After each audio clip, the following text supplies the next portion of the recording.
Welcome to the RavensSpace on YouTube. My name is Jason, and this is a RavensSpace mailbag where we answer your questions about the Baltimore Ravens. Thank you guys so much. I want to say that this is brought to you by the RavensSpace Patreon. Please sign up for the Patreon. You'll get exclusive videos. You'll get early access to videos, free t-shirts, a lot of great different things. I'll put the description and link below. Please check it out. And we'll hop right into your questions. And the first question comes from Jono. And his question is, who do you think should start at running back when Wes Dixon gets back? Wes Dixon or Woodhead? Thank you so much for the question, Jono. If I'm saying your name wrong, please in the comments, put the phonetic up there so I can say it right in the future. Now, this is an interesting question because it matters who the Ravens are next year. So, for example, if the Ravens are similar to the Ravens that we see last year, then it would make perfect sense for Danny Woodhead to be the starting running back and for Wes and Dixon to come in periodically. I think that Woodhead is the best receiving back of the bunch. I think that West is right now the best running back, as in the best rusher of the football.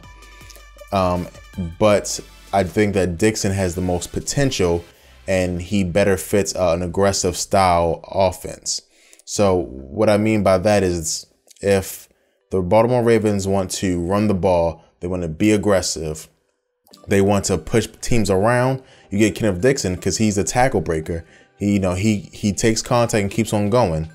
Now, again, so if that's the offense that we run, I really do think it's going to be very similar to last year's offense.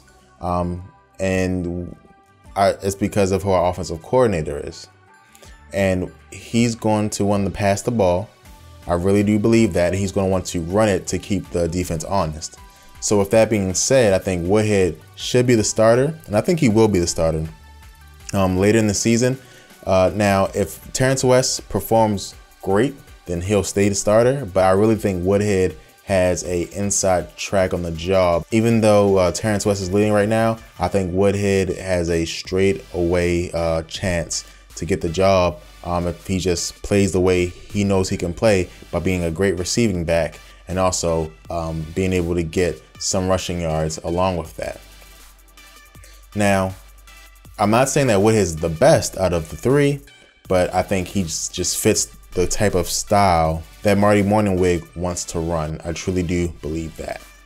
Thank you so much for your question, Jonah. And we'll go on to the next one. And this question comes from Sergio. And Sergio asks, after Perriman had an explosive start in the OTAs, do you think he could be one of the top 5 receivers in the NFL? So Sergio, I believe that Mike Wallace made the same claim about Perriman, and I would say no. I don't think he's ready yet. A receiver is one of the hardest positions to transfer over from college to the NFL, and it's just because the skill set is different for success. What I mean by that is when you are, for example, a pass rusher, like a Von Miller, the moves have to change. You have to get better at certain moves. You have to increase your repertoire, but they're still pass rushers, right? They still rush the passer. In the NFL, most receivers excel because they're physically more impressive than the corners in college. So, for example, they're faster, like a Perriman.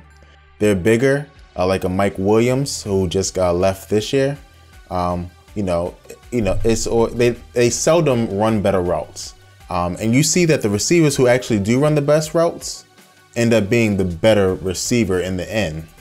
And so a perfect example is Odell Beckham, that, he slid a little bit, but he was the best receiver and he ran the best routes coming out of college. And so in order for Perriman to become one of the top 5 receivers in the league, he has to improve his route running and his ability to find open holes in the zone. So we don't know if he can do that yet. So it's going to be hard for me to say he can be a top 5 receiver. Can he be a top 10 receiver? I think that's more reasonable because I do think there's a drop off somewhere in the receivers. But, to claim that he's going to be a top 5, I don't think so. You got Julio Jones, Antonio Brown, Odell Beckham, AJ Green, DeAndre Hopkins, Mike Evans. You got players like that, you know, who it's going to be a little bit hard, but there is a drop off. So, you know, after that, you have players like Allen Robinson and Alshon Jeffrey, Brandon Marshall, who, you know, are kind of not perfect receivers. Like, for example, I think Julio Jones is a perfect receiver. I just don't see any fault in Julio Jones's game. So I think he can be a top 10, but not a top 5. And I would be interested. You guys let me know what you think in the comments below. I think it's super interesting. And we'll move on to the next question. And the next question is from Luke. And Luke asks, how do you feel about Brent Urban? Do you think he has a chance to compete for the starting spot? Luke, the answer is simple, and the answer is yes. I think right now he has the inside edge on the starting spot. For you guys who don't know, we play a 3-4 defense. He's a perfect 3-4 end. Tall, strong, holds the edge. We've seen, you know, when you're tall and strong and able to hold the edge, you're kind of made for that position. Now, his biggest competition will be a Chris Wormley. Now they could put Chris on the other side, but I think he'll be fighting for that spot with him. I think he'll be fighting for that spot with him. So I think right now he is the starter, and I think that he will win. Just watching the training camp and seeing the news, I do not think that currently Chris Wormley has it, and he's not performing, you know, quickly and intuitively. So I think Brent Urban is going to get that starting spot, but because it's the defensive line, there will be a lot of rotation. Defensive line often has more rotation than any other position on defense, because the players are bigger, they need more rest, different things like that. So I think that he will be the starter, but that doesn't necessarily mean he'll be in key situations or he'll even have the most snaps at that position. It matters from game to game how he is playing. But Luke, the answer is yes. I think he will be the starter, and coming up in the season. So thank you so much for your question, and we'll go on to the next one. And the next one is from Connor, and Connor asks, how do you plan to cover the Ravens during the regular season? Thank you so much, Connor, for asking the question. I truly appreciate it, that you're interested in the RavensSpace and everything that we do here. And so it's a kind of, you know, a little different. I will be keeping the mailbag segment. I might shift the date around. As you know, we do mailbags on Mondays. I will keep the mailbag segment. I will keep the highlights segment, and the highlights will be specifically from the game that happened the week before, right? So the Ravens play the Steelers on Sunday. The highlights you will see will be from that Sunday game. I won't go back in the past like I'm currently doing now. So I'll keep those two segments. Now, the feature segment is tough because it takes the most work to do. And again, during the regular season, special features aren't that important, right? You do care, you know, who the top 5 of this are, but you care more about the game. But if I can keep it, I will keep it, depending on the time. If you guys don't know, I have another job, you know, from 9 to 5. So I do have to, you know, go to sleep for that job, you know, go to sleep, wake up early, go to that job and different things like that. So I'll see what I can do. The new things that you care about, there's a new segment coming that I'll keep on doing. I won't tell you what it is yet, but it'll happen sooner rather than later. It'll happen before the regular season starts. And then I will be talking about the games. We'll do a pre-game show. So I'll do a show talking about the matchups, the key matchups, the potential X factors, everything like that before the game. And let's say if the game's on Sunday, I'll release that on a Friday. Then after the game, I'll give you a quick take. And so what I mean by a quick take is I will, after the game is over, I will stop what I'm doing. I'll find a camera or go to my computer or something and give you a 3-minute spiel about the game. just so you guys can, know how I felt about the game, different things like that. Wrote for just a quick overview, no meat and potatoes, right? Just, man, we were so close on that game, right? Then either on Sunday night, probably on Monday, I will release a full post-game show, and which means that I will give you the meat and potatoes, the stats, why the Ravens did this, what they need to improve on, what are my disappointments, who was the X factor, were our predictions right, different things like that. So it's something that I want to do with you guys, so you can see that. So that's already a lot for you guys, and I do have more ideas and more segments that I want to put out there.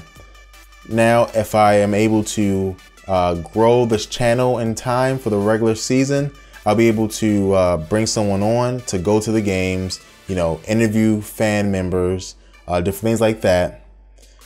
But we don't know for sure how that's going to go. But what I can tell you is that you will get wall-to-wall Ravens coverage. And there's a chance that I might live stream my reactions to the game. If you care about that, let me know in the comments. But like, for example, I'll sit here, I'll watch the game up there, and I'll talk to you guys while the game is going, so we can watch the big plays together, so we can see the big plays together and different things like that, and we can talk. It'd be awesome. Something I would love to do with you guys. So those are the different things I'm going to do during the regular season. Again, I don't have the financial ability, the time ability right now, like to go to the games and meet you guys at the stadium, different things like that. But I will be trying to, because I want to grow this channel and I want to grow with you guys. So thank you so much for your question, Connor. I truly appreciate it. And we will move on to the last question of the day. And this question comes from Gabe, and Gabe asks, with no real proven offensive tackle besides Ronnie Stanley on the roster, can you possibly see us sliding Yonder out to right tackle this year like we did in 2010? Thank you so much for your question, Gabe. And the answer right now is no. And it would be a good idea, because I do think the tackles are the most important piece of a pass offense. Well, quarterback is the most important, but the most important offensive line player are the tackle positions.